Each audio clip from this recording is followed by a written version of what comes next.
আমরা গতকাল থেকে প্রচারণা শুরু করেছি। গতকালকেও আমি 37 নম্বর ওয়ার্ডে প্রায় সকাল 10টা থেকে শুরু করে রাত সন্ধ্যা 7-8টা পর্যন্ত ছিলাম এবং আমরা প্রায় 16 কিলোমিটার হেঁটেছি। তো আমরা ব্যাপক জনসাড়া পেয়েছি। বা ওই আমাদের যে আসনের যারা রয়েছে, আমরা যখন গিয়েছি তারা অত্যন্ত উচ্ছ্বসিত ছিলেন এবং তারা অধীর আগ্রহ অপেক্ষা করছেন আগামী 12ই ফেব্রুয়ারি ভোট কেন্দ্রে গিয়ে ভোট দিয়ে তাদের জনপ্রতিনিধি নির্বাচিত করার জন্য তারা অপেক্ষা করছেন। আমরাও সবাইকে উদ্বুদ্ধ করেছি সবাই যাতে ভোট কেন্দ্রে যায় এবং তাদের ভোটাধিকার প্রয়োগ করে যাতে ভোটার টার্ন আউটটা বেশি হয়।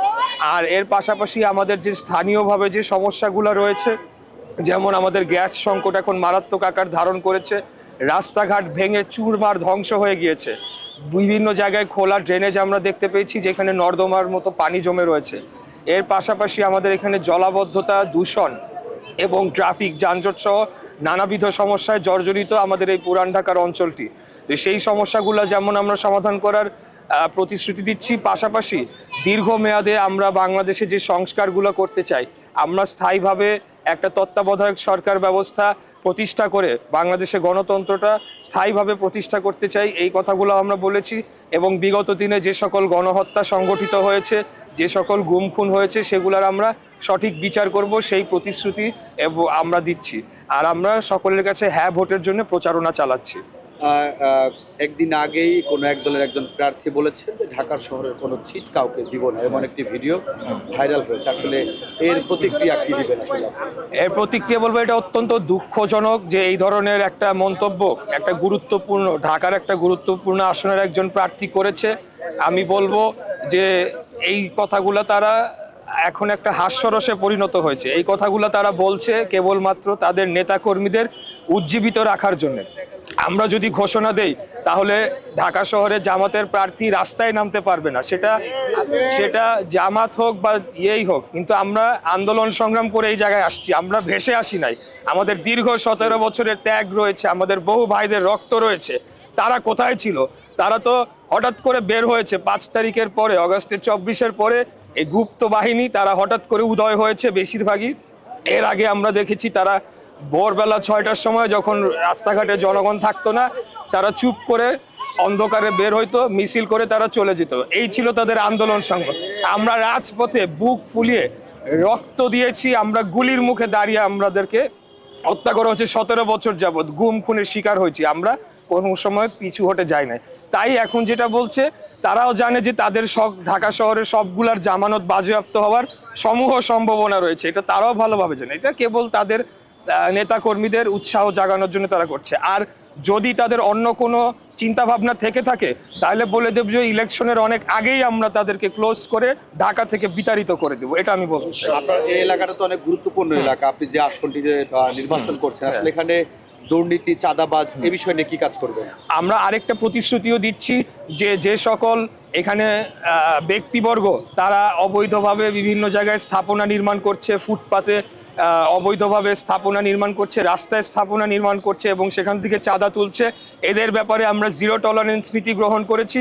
কোনো অবৈধ স্থাপনা এবং অবৈধ কর্মকাণ্ড আমাদের দল সেটাকে অনুমোদন করে না। আমরাও তার বিরুদ্ধে একটা জোরালো অবস্থান নিয়েছি এবং আমরা জিরো টলারেন্স নীতি এই ব্যাপারে আমরা অবলম্বন করব ইনশাআল্লাহ। একটা প্রশ্ন, সেটা হচ্ছে গিয়ে আপনি জানেন যে পোস্টাল ব্যালট নিয়ে একটা হযবরল অবস্থা এর মধ্যে তৈরি হয়েছে ইসি কেন্দ্রিক।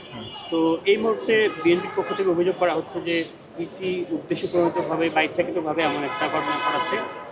মধ্যপ্রাচ্যের বিভিন্ন দেশে আমরা দেখেছি যে কি ধরনের ঘটনা ঘটেছে। তো এখন বিএনপির প্রার্থী হিসেবে আপনি এই ব্যাপারটি কীভাবে দেখেন? ইসির যে কার্যক্রম সেটা কিভাবে দেখেন এবং আপনি জয়ের ব্যাপারে কতটুকু আশা হচ্ছে? প্রথম বিষয় হচ্ছে যে আমি সরাসরি এখন এটা যেহেতু আমাদের দল থেকে যে স্টেটমেন্ট দেওয়া হচ্ছে আমি সেইখানেই থাকছি এবং এই ব্যাপারে যেহেতু আমাদের কেন্দ্রীয়ভাবে এই বিষয়টি কমিশনের সাথে যোগাযোগ করে একটা জায়গায় যাওয়ার চেষ্টা করা হচ্ছে, সেখানেই থাক। তবে আমি বলবো যে পোস্টাল ব্যালটের বিষয়টা আরও সতর্কভাবে এখানে এটাকে হ্যান্ডলিং করতে হবে। একটা ঠিকানায় 200-250 পোস্টাল ব্যালট যাওয়াটা একটা অশনি সংকেত। তাই আমি বলবো যে আমাদের সকলের সজাগ থাকতে হবে।